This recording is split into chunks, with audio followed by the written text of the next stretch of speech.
ఈరోజు మనము మాట్లాడుకోబోతున్న టాపిక్ ఏంటి అంటే, ఒకే ఇంట్లో ఇద్దరు కోడళ్ళు ఉన్నప్పుడు ఆ అత్తగారు ఇద్దరు కోడల మధ్యన వివక్ష చూపించి ఒక కోడల్ని మంచిగా చూసి ఇంకొక కోడల్ని ద్వేషంతో చూసి, ఒక కోడలు ఎంత బాగా పని చేసినా కూడా ఆమెను నిందించి, ఇంకో కోడలు అసలు ఆ పని చేయకపోయినా కూడా ఆమెను మెచ్చుకొని ఆమెను వెనకొసుకొచ్చే సంఘటనలు మనము చాలానే చూస్తాం. ఈరోజు మన టాపిక్ అదే. ఎందుకని అత్తగారు అలా వివక్ష చూపిస్తుంది? నిజాయితీగా ఉండాల్సింది పోయి మంచిగా ఉన్నవారినే ఎందుకు నిందిస్తుంది? సైకాలజీలో అసలు దీనిని ఏమంటారు? ఈరోజు మనము దానిని తెలుసుకుందాం. వెల్కమ్ టు సహామి సైకాలజీ. ఇసాయి కల్తేరి సజీగోస్ పోయి కొద్దిపోతే సాగపో పిచ్చితాలి. ఈ ఛానల్ యొక్క ముఖ్య ఉద్దేశం ఏంటి అంటే, పెళ్ళైన భార్యాభర్తలకు వారు ఎదుర్కొంటున్న డైలీ లైఫ్ కష్టాలు, డైలీ లైఫ్ ప్రాబ్లమ్స్, ఇబ్బందులు, వారి వైవాహిక జీవితంలో వస్తున్న సమస్యలకు ఈ ఛానల్ ఒక పరిష్కారిక వేదిక కాబోతుంది. రియల్ లైఫ్ ఎగ్జాంపుల్స్తో మన చుట్టూ జరిగే ఇన్సిడెంట్ని బేస్ చేసుకొని, అవి మనకి కనెక్ట్ చేసుకొని, వాటిని మనకి అన్వయించుకొని దాంట్లో మనం ఏం నేర్చుకోవచ్చు అనేది ఈ ఛానల్ మీకు చెబుతుంది.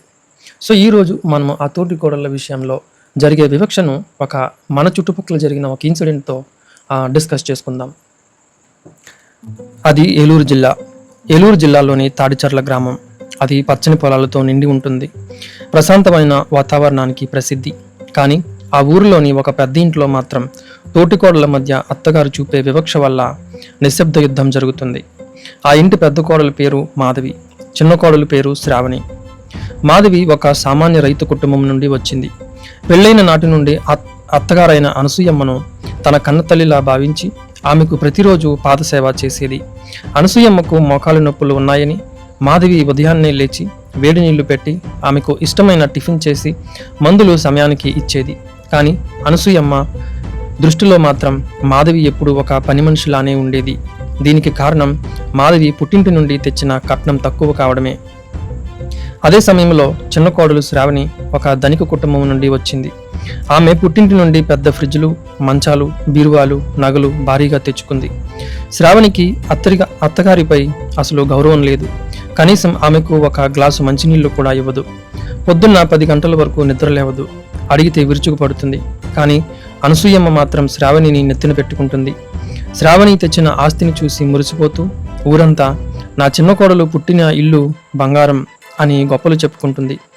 మాధవి వంటగదిలో చెమటలోడ్చి రుచికరమైన వంటలు చేస్తే అత్తగారు మాత్రం ఏమిటో నీ వంటలో ఉప్పు తక్కువ, కారం ఎక్కువ. ఆ శ్రావణి చేయక ఏదో ఒకరోజు చేస్తుంది, కానీ అది అమృతంలా ఉంటుంది అని దెప్పి పొడుస్తుంది. బయట వారితో మా పెద్ద కోడలు నన్ను అసలు చూడదు, ఏదో భయం కొద్దీ అన్నం పెడుతుంది, కానీ నా మీద ప్రేమ లేదు అని అబద్ధాలు చెప్తుంది. ఈ మాటలు మాధవి చెవిన పడినప్పుడు ఆమె మనసు ముక్కలయ్యేది. ఎంత చేసినా నాకు గుర్తింపు లేకపోగా చెడ్డ పేరు రావడం మాధవిని మానసికంగా ఇంకా కృంగదీసింది. చివరికి ఎంతో ప్రేమగా సేవ చేయాలి అని అనుకున్న మాధవికి వారి అత్తగారి బిహేవియర్ చూసి ఆమెకు సాయం చేయడానికి కూడా మనసు రావడం లేదు. తాడిచర్లలోని ఆ పచ్చని ఇంట్లో అత్తగారి ధనాశ వల్ల ఒక మంచి కోడలి మనసు నివురుగప్పిన నిప్పులా మారింది.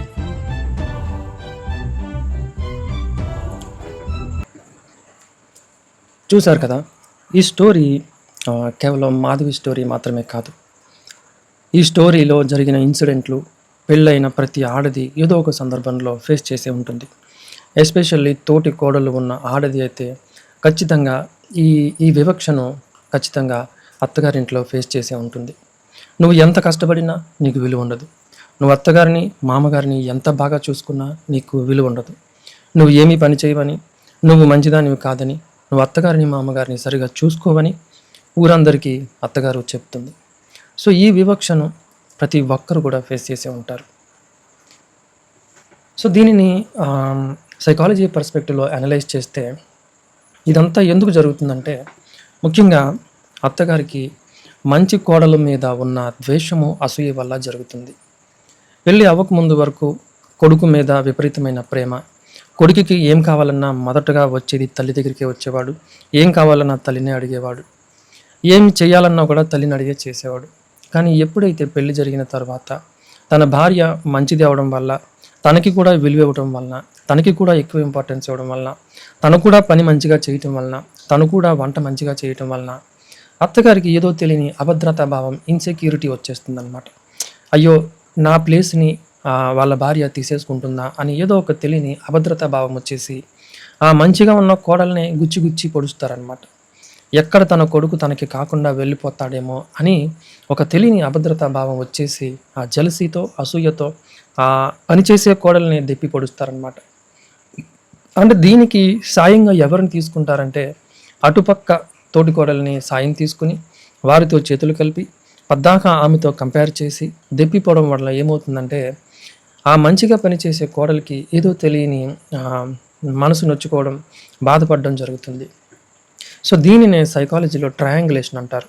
అంటే నువ్వు ఎవరినైతే టార్గెట్ చేస్తున్నావో ఆ టార్గెట్ చేయాలనుకున్న వ్యక్తికి ఇంకొక సాయం తీసుకుని, అంటే తోటికోడలు సాయం తీసుకుని దెప్పిపోవడం వలన ఆ మంచిగా పనిచేసే కోడలు ఇంకా ఇంకా మెంటల్‌గా డౌన్ అయిపోతుందనమాట. అది ఆ అత్తగారికి ఏదో తెలియని సంతోషాన్ని ఇస్తుంది. సో ఇది మెయిన్ రీజన్ అన్నమాట. అత్తగారు ఎంత పని చేసినా కూడా ఆ కోడల్ని నిందిస్తూనే ఉంటుంది. సో ఈరోజు ఈ వీడియో చూస్తున్న వారిలో ఎవరైనా కూడా ఎంత మంచిగా ఉన్నా కూడా నువ్వు వివక్షకి గురి అవుతున్నట్లయితే నీకు నేను కొన్ని సలహాలు ఇస్తాను. ఈ వీడియో ఎక్కువ ఎవరి కోసం చేయాలనుకున్నానంటే, ఎంత మంచిగా పని చేసినా కూడా వివక్షకి గురవుతున్న కోడలికి నేను ఇవ్వాలనుకున్న సలహాలు. మొట్టమొదటిగా, నువ్వు అత్తగారి దృష్టిలో మంచి పేరును తెచ్చుకోవాలని చెప్పేసి ఎక్కువ ఎక్స్పెక్టేషన్స్ పెట్టుకోవటం మానేయి. నిజం చెప్పాలంటే నువ్వు ఎంతగా పని చేసినా ఆవిడ గుర్తించదు. నువ్వు ఎంతగా మంచిగా ఆమెని వంట చేసి ఆవిడికి పెట్టి టాబ్లెట్లు ఇచ్చినా కూడా ఆమె నిన్ను గుర్తించదు. మీ అత్తగారి దృష్టిలో నుంచి నువ్వు మంచిగా మంచి కోడల్ని అని పేరు తెచ్చుకోవాలనే తాపత్రయాన్ని ఫస్ట్ మానేసుకో. ఆ ఎక్స్పెక్టేషన్స్ అనేవి పెట్టుకోవద్దు. ఎప్పుడైతే నువ్వు అత్తగారి దృష్టిలో మంచి కోడలుగా అనే పేరుని తెచ్చుకోవాలనే ఆ ఎక్స్పెక్టేషన్స్తో పని చేస్తావో ఆవిడ నీకు గుర్తింపు ఇవ్వకపోతే నువ్వు బాధపడతావు. సో ఫస్ట్ సలహా ఏంటంటే, నువ్వు ఆవిడ దృష్టిలో మంచి దానిని అనే పేరు తెచ్చుకోవాలనే తాపత్రయము మానే. ఇంక రెండవది నేను చెప్పదలుచుకుంది ఏంటంటే, అత్తగారికి మామగారికి నువ్వు నీ బాధ్యత ప్రకారం నీ సేవ నువ్వు చేయి, నీ వంట నువ్వు చేయి, నీ ఇంటి పని నువ్వు చేయి, వారికి ఆరోగ్య విషయంలో ఏమైనా సహాయం చేయాల్సి వస్తే చెయ్యి. కానీ నీ ఆత్మగౌరవాన్ని అయితే తాకట్టు పెట్టి మరీ వాళ్ళకి సేవ చేయాల్సినంత అవసరం అయితే లేదు. నీ ఆత్మగౌరవాన్ని కాపాడుకుంటూ హుందాగా ఉంటూ వారికి సేవ చేయి తప్ప ఏదో ఒక పని మనుషులానో నీ విలువను నువ్వు తగ్గించుకొని వారికి సేవ చేయాల్సినంత అవసరం అయితే లేదు. ఇంకా మూడో విషయం నేను చెప్పదలుచుకుంది ఏంటంటే, ఈ విషయంలో నీకు భర్త సపోర్ట్ అనేది చాలా అవసరం.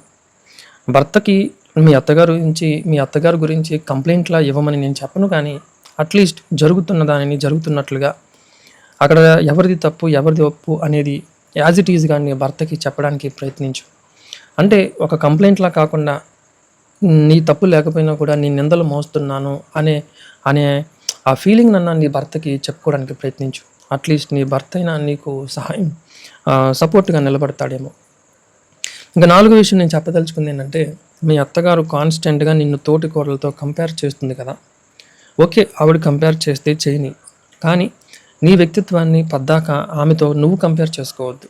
నీ నిజాయితీని, నీ వ్యక్తిత్వాన్ని, నీ పనితనాన్ని అలానే కాపాడుకో. నీ తోటి కోడలతో నువ్వు పోటీ పడి పని చేయాలని కానీ, నీ తోటి కోడల కంటే నువ్వు మంచి పేరు తెచ్చుకోవాలని కానీ నువ్వు ప్రయత్నం చేయొద్దు.